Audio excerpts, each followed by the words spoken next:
नमस्कार, आप देख रहे हैं सिटी पोस्ट लाइव। मैं हूं श्रीकांत प्रत्युष। तो आपके जहन में एक नाम तो जरूर होगा, अजीत तिवारी। सोशल मीडिया में ये नाम काफ़ी चर्चा में है।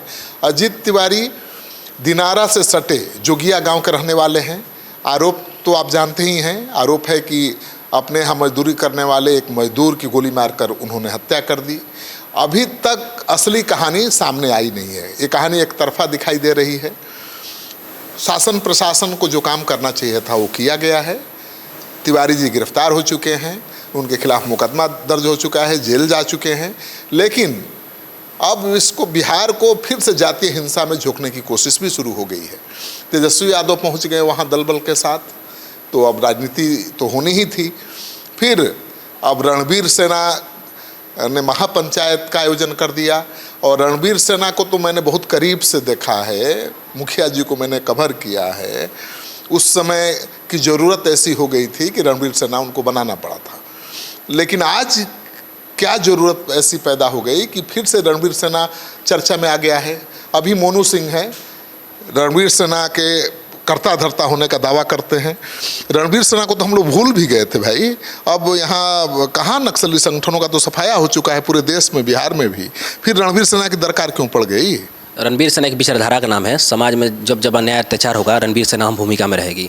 और जब 1990 के दौर में ऐसी ही छिटपुट घटनाएं हुई जब, और धीरे धीरे यह मतलब जातीय हिंसा और आग की तरफ बढ़ते गया, तब रणबीर सेना की स्थापना हुई। वैसे ही आज देखिए कि अजीत तिवारी वहाँ का प्रतिष्ठित किसान है, 150 बीघा के वो किसान है।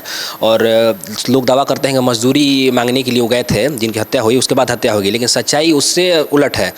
वो मतलब 5 लाख रुपए दिए थे उनकी बेटी की शादी के लिए। और जितने भी वहाँ गरीब लोग हैं, दलित लोग हैं, सभी को मदद करते थे। अजीत तिवारी जी प्रतिष्ठित किसान थे, सुखी संपन्न थे। तो वही कुछ वाद विवाद चल रहा था, वो अपना पैसे मांग रहे थे, तो उसी के लेके मतलब तनाव कुछ दिनों से था। तो ये 2-3 लोग आते हैं और अजीत तिवारी जी के परिवार के ऊपर गोलीबारी करते हैं और गोली उनके कुत्ते को लग जाती है। उसके बाद अजीत तिवारी जी ने रक्षात्मक कार्रवाई करते हुए अपनी लाइसेंसी राइफल से जो भी किया वो सब लोग के सामने है। अजीत तिवारी जी पर गोली पहले मजदूर के लोगों ने चलाई, उन्होंने कराई, क्योंकि अजीत तिवारी जी के परिवार के तीन सदस्य की पहले हत्या हो चुकी है 90 के दौर में। काट दिया गया था उनके माता पिता को घर में घुस के, यही भाकपा माले गुंडों के द्वारा, जो नोनिया समाज से आते हैं। तो पहले से वो परिवार बहुत शोषित रहा है अजीत तिवारी जी का। पहले से ही माले से लड़ाई है उस परिवार की, शोषित रहा है परिवार अजीत तिवारी जी का। पहले घर में घुस के सोचिए कि उनके माता पिता की मतलब काट के हत्या हो चुकी है, नृशंस हत्या। उनको शोषित कैसे कहिएगा भाई? उन्होंने एक मजदूर को गोली मार दी, उसकी लाश को छिपाने की कोशिश की। सरकार लाइसेंस क्यों देती है आर्म्स की? कि आरक्षात्मक कार्रवाई के लिए। अगर उनके ऊपर किसी ने गोली चलाया तो रक्षात्मक कार्रवाई ने उन्होंने फिर उधर से कार्रवाई किया। तो लाश लेकर भागने की क्या जरूरत थी, छुपाने की क्या जरूरत थी? पुलिस को खबर करते। देखिए इसमें बहुत मतलब जातीय रंग देने के लिए सब किया जा रहा है। पहले तो शराब की बोतलें रखी गई, उसके बाद कही कि वो शराब, सैकड़ों शराब की बोतलें वहाँ रखी गई। देखा कि मतलब किसी ने किया, पूरा परिवार वहाँ से मतलब जा चुका था। शराब की बोतलें रखी गई और उनको बदनाम करने के लिए ऐसी साजिश की गई। पुलिस के सामने ही लोग उपद्रव मचा रहे थे, सारे वाहन घर जला रहे थे, अनाज जला रहे थे। सोचिए कि रोहतास के जो एसपी हैं उनको मैं धन्यवाद देता हूं कि पुलिस ने तत्काल कार्रवाई करते हुए परिवार को बचाया। परिवार घर में है, सोचिए कि पूरे घर को आग लगा दिया गया। उनकी माँ बहनें सोचिए कि मतलब कैसे छिप के अपनी इज्जत आबरू को बचाया उन्होंने। पुलिस के एक्शन से आप लोग संतुष्ट हैं? अभी तक तो संतुष्ट है, लेकिन जो भी उपद्रवी हैं उन पर कार्रवाई हो, क्योंकि हम लोगों ने महापंचायत के जरिए 16 सितंबर तक अल्टीमेटम दिया है। बक्सर के जो समाज के एक्शन से आप संतुष्ट हैं, तो रणबीर सेना को आगे जाने की जरूरत क्यों पड़ी? जैसे पुलिस के उस दिन के एक्शन से हम लोग संतुष्ट हैं। लोग जो उपद्रव हुआ उसमें अभी तक प्रशासन ने कोई कार्रवाई नहीं किया उपद्रवियों को गिरफ्तार करने के लिए। और उसमें अनीता देवी जो पूर्व विधायक है वो जाती हैं और खुलेआम डीएम को कॉल पे बोलती हैं कि बैकवर्डों का ये इलाका है, मतलब उपद्रवियों पर कार्रवाई नहीं हो। तो जातीय रंग देने का तो काम उन्होंने किया है। हम लोग जमीनी धारा, अनीता देवी आरजेडी की महिला नेत्री हैं। और तेजस्वी यादव भी तो पहुंच गए थे, तो उन्होंने ही तो तेजस्वी यादव को बुलाया था। और तेजस्वी यादव भरत तिवारी जी घर नहीं जाते हैं। छपरा में बिट्टू सिंह की हत्या होती उसमें नहीं जाते हैं, लेकिन फॉरवर्ड बैकवर्ड करने के लिए वहाँ पे चले जाते हैं जोगिया में। आपने देखा नहीं ना है 1990 के दशक का बिहार? हमने देखा है, भोगा है, और कितना खराब हालत था बिहार का।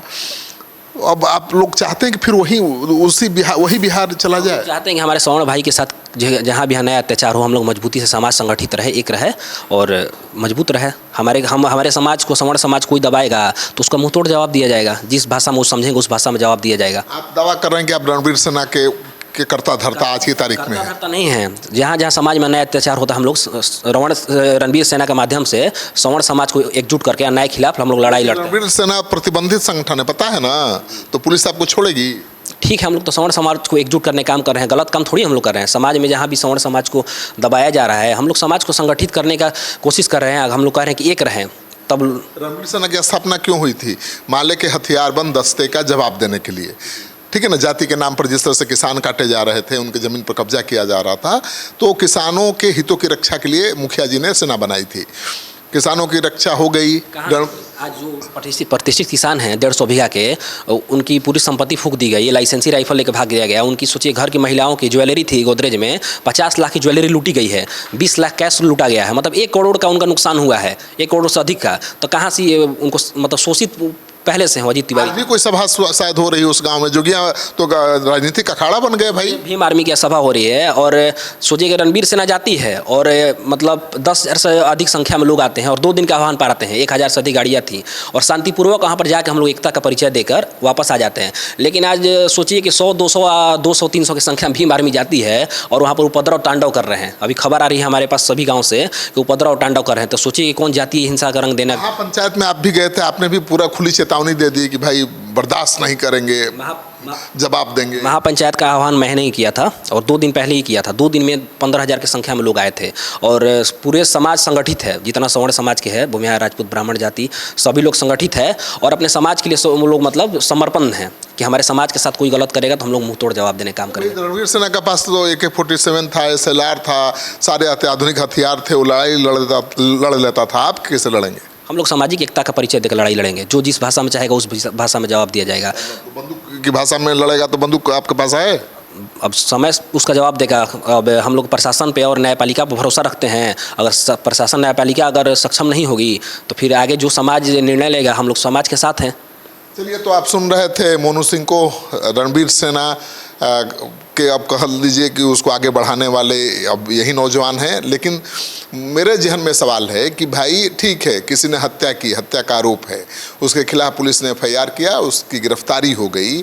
फिर तेजस्वी यादव को वहाँ जाने की क्या ज़रूरत थी और भीम आर्मी को वहाँ सभा करने की क्या ज़रूरत थी? रणवीर सेना को वहाँ क्यों जाना पड़ा?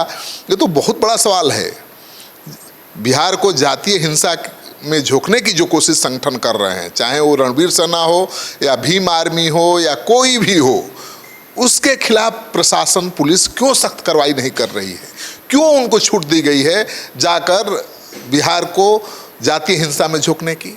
सबसे बड़ा सवाल है। देखिए, पुलिस की भूमिका पर लगातार सवाल उठ रहे हैं। भरत तिवारी का जिस तरह से फेक इनकाउंटर हुआ, पुलिस कटघरे में खड़ी हो गई। सिवान में प्रदर्शन कर रहे छात्रों पर AK-47 से फायरिंग की गई, फिर पुलिस की भूमिका पर सवाल उठा। तो लगातार पुलिस की भूमिका पर सवाल उठ रहे हैं। अब सवाल ये उठता है कि पुलिस की भूमिका पर लगातार सवाल उठने लगे तो भरोसा भी कम होता है। आप लोगों को ये नहीं लगता है कि सम्राट सरकार तो अपराध के खिलाफ कितना सख्त है और वो खुली चेतावनी दे रहे हैं, तो एक्शन हो सकता है? कहाँ पर सम्राट सरकार सख्त है? जब से सम्राट चौधरी ने कमान संभाला है तब से सवर्णों पर लगातार अन्याय और अत्याचार बढ़ ही गया है। भरत तिवारी जी का मामला देख लीजिए, छपरा में बिट्टू सिंह की हत्या हो जाती है, उसके बाद फिर अभी मतलब कंटिन्यू सवर्णों पर अत्याचार हो ही रहा है। और एक बात मैं बताना चाहता हूँ, सोचिए कि कैसे दरिंदे थे। पहले तो इन्होंने संपत्ति को नुकसान पहुँचाया ही, वहाँ पर मतलब गर्भवती गाय थी, उनके प्राइवेट पार्ट में इन्होंने लाठी कर दिया। मतलब सोचिए, मानवता को शर्मसार करने वाली घटना है और ये कोई नहीं जान रहा है। प्रोपेगेंडा चलाया जा रहा है कि मजदूरी के विवाद में हत्या कर दी गई, लेकिन इन्होंने मतलब दरिंदगी की हद पार कर दी है। सोचिए कि और मतलब नुकीले चीज़ों से गाय के पेट पर वार किया गया है। मतलब कहानी तो अलग आई कि मजदूर गया था मजदूरी मांगने, एक मजदूर बाहर था, घर के बाहर, एक मजदूर अंदर गया और तिवारी जी ने गोली मार दी उसको। जमीनी धरातल पर आप जाके रिपोर्टिंग करिए, आपको सच्चाई पूरा समाज बताएगा। सच्चाई से परे मतलब प्रोपेगेंडा फैला के फॉरवर्ड बैकवर्ड करने की राजनीति लोग कर रहे हैं। और सोचिए कि वो बेजुबान गाय का क्या कसूर था, उनकी प्राइवेट पार्ट में लाठी कर दी जाती है। मतलब मानवता को शर्मसार करने की घटना है। दरिंदे को गोली मार दिया, कुत्ते गोली मार दी, तो दरिंदे हैं ये। सोचिए, अगर ऐसे लोग खिलाफ समाज संगठित नहीं होगा तो फिर यही लोग चाह रहे हैं कि 90 का दौर है और समाज में वहाँ कोई CCTV फुटेज कैमरा था, कोई है प्रमाण? कैमरा तो लोग पहले ही तोड़ दिए थे, पहले ही तोड़ दिया गया था। और जो भी वीडियो है देखिए, सोशल मीडिया पे ट्रेंड हो रहा है, जितना भी वहाँ पे आगजनी हुआ है, जो भी हुआ चीज़। बिल्कुल, हमने एक वीडियो देखी थी जिसमें पुलिस वाले वहाँ मौजूद हैं और उपद्रव मचा रहे हैं, गाड़ियों में आग लगा रहे हैं, अनाज के बोरे फाड़ रहे हैं। तो जो गुंडागर्दी दिखी पुलिस के सामने, वो तो हैरान करने वाली है। तो कहीं पुलिस खुद गुंडा की भूमिका में आ जाती है और पुलिस कहीं मुख्य दर्शक नज़र आती है। तो सवाल उठ रहा है पुलिस की भूमिका को लेकर। आप इस वीडियो को खूब शेयर करिए ताकि लोगों को पता चले और लोग सावधान रहें कि भाई बिहार को अब फिर से जातीय हिंसा की आग में नहीं झोंकने देना है, चाहे वो कोई भी हो।